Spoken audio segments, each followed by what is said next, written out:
Sangshalo Indian Railway Goods Gudam Songoni Luwajung by Kastapanda Sonozaka Ambashani PRDI Conference Hall Nogo Chati Mushige Panda Chengarika Songoni in charge Monoranjan Kumar Panjaka Songoni Montri DP Mehta Abhishek Anando Akhoshaw संपन्न हो जाएगी तब हम लोग भारत सरकार के श्रम मंत्री की अध्यक्षता में रेल मंत्रालय को पूरा डाटा बेस भी सुपुर्द किया जाएगा और रेलवे माल गोदाम के श्रमिकों को एक उचित वेतन मान प्राप्त हो, उसके लिए वेतन दर प्रति दर इनका फिक्सेशन किया जा सके। इसके लिए हमारे 23 मार्च की जो दूसरी त्रिपक्षीय बैठक हुई थी उसमें हम सभी लोगों ने प्रतिनिधिमंडल ने देश के श्रम मंत्री और देश के रेल मंत्रालय के प्रतिनिधित्व कर रहे पदाधिकारी के समक्ष ये मांग रखा था। उसमें स्वीकृत हुआ है कि जितने रेलवे माल गोदाम के श्रमिक उनका डाटाबेस तैयार किया जाए, तब इनको एक रेट फिक्सेशन जिस तरह से एफसीआई के मजदूरों को, हमारे कूली भाई को, जो जिससे कि इनका शोषण रुक सके, इनका सरकार के द्वारा प्रति दर मजदूरी तय करके उनको वेतन मान के रूप में प्राप्त हो। इसके लिए हमारी आगे बैठक है और तब तक हम अपने भारत के सभी रेलवे माल गोदाम के श्रमिकों का उनका पंजीकरण करके उनका डाटाबेस तैयार करने का काम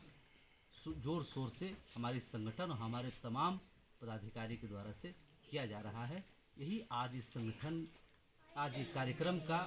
लक्ष्य है और आज से त्रिपुरा प्रदेश का उद्घाटन होने के उपरांत यहाँ त्रिपुरा के अंतर्गत जो हमारा माल गोदाम है, चाहे वो जिरनिया हो, धर्मनगर हो या तमाम जो हमारे माल गोदाम हैं, उनके मजदूरों का पंजीकरण का काम शुभारंभ है। हर प्रदेश में रेलवे माल गोदाम के श्रमिकों का सरकारी पंजीकरण भारत सरकार के श्रम रोजगार मंत्रालय के माध्यम से कैंप लगा करके इनका पंजीकरण का आयोजन हो रहा है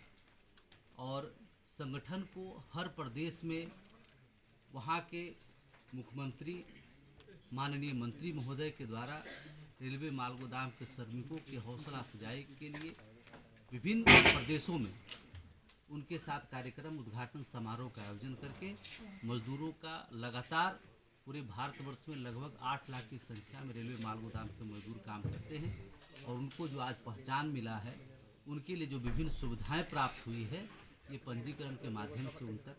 सारी सुविधाएं भारत सरकार का पहुंचने का काम है। और आज मैं बेहद खुशी है कि आज त्रिपुरा में पंजीकरण उद्घाटन समारोह काफ़ी सफलतापूर्वक आप सभी लोग के सहयोग से संपन्न हुआ। हमारा एक बड़ा कार्यक्रम 16 तारीख को त्रिपुरा में होना था, परंतु कोविड के लेकर करके उसमें हमारे त्रिपुरा प्रदेश के लगभग 15 से 20 हज़ार श्रमिक उसमें शामिल होते, परंतु कोरोना का जो संक्रमण है जिसके गाइडलाइन के तहत वो कार्यक्रम नहीं हो पाया। तो हम लोग यहाँ पे कोविड गाइडलाइन का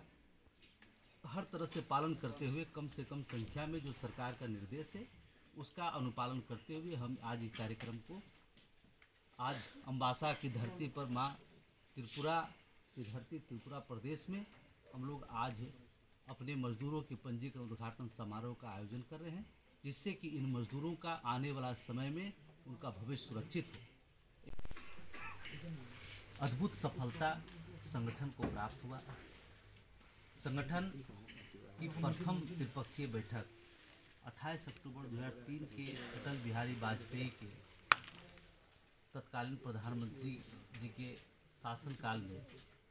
उस समय के श्रम मंत्री साहब सिंह वर्मा जी के नेतृत्व में रेल मंत्रालय श्रम मंत्रालय के समक्ष बैठक हुआ था और उसमें भारतीय रेलवे माल गोदाम श्रमिक संघ ने भारत सरकार से अनुरोध किया था कि रेलवे माल गोदाम के श्रमिक और उनके तरफ बहुत सारे ऐसे श्रमिक हैं जो हमारा श्रम कानून में जो जटिलताएं हैं उसको संशोधन करके उसमें परिवर्तन ला करके देश के तमाम मजदूरों का, श्रमिकों का भागोदय हो सकता है। जब तक ये कानून में संशोधन नहीं हो सकता है तब तक इनके लक्ष्य की प्राप्ति, इनके लिए सुख सुविधा, इनके हक अधिकार प्राप्त नहीं हो सकती है। मैं हमारे संगठन की तरफ से मैं भारत सरकार को धन्यवाद करना चाहता हूं कि उन्होंने जटिल कानूनों को आसान करते हुए 4 लेबर कोड के रूप में देश के समक्ष उन्होंने दोनों सदन से पास करा के देश में कानून के रूप में लागू किए और उसमें रेलवे माल गोदाम के श्रमिकों को एक कर्मचारी के रूप में, जिसका कि रेलवे माल गोदाम के श्रमिक का कोई पहचान नहीं था, भारत सरकार के श्रम रोजगार मंत्रालय ने अपने पोर्टल में रेलवे माल गोदाम के श्रमिकों का नामित करके उनको जो देश के अंदर उन्होंने जो पहचान दिए हैं, उनका जो आइडेंटिफिकेशन दिए हैं, उसके लिए मैं भारतीय रेलवे माल गोदाम श्रमिक संघ के तरफ से भारत सरकार के श्रम रोजगार मंत्रालय और माननीय प्रधानमंत्री मोदी जी का अभिनंदन करते हैं।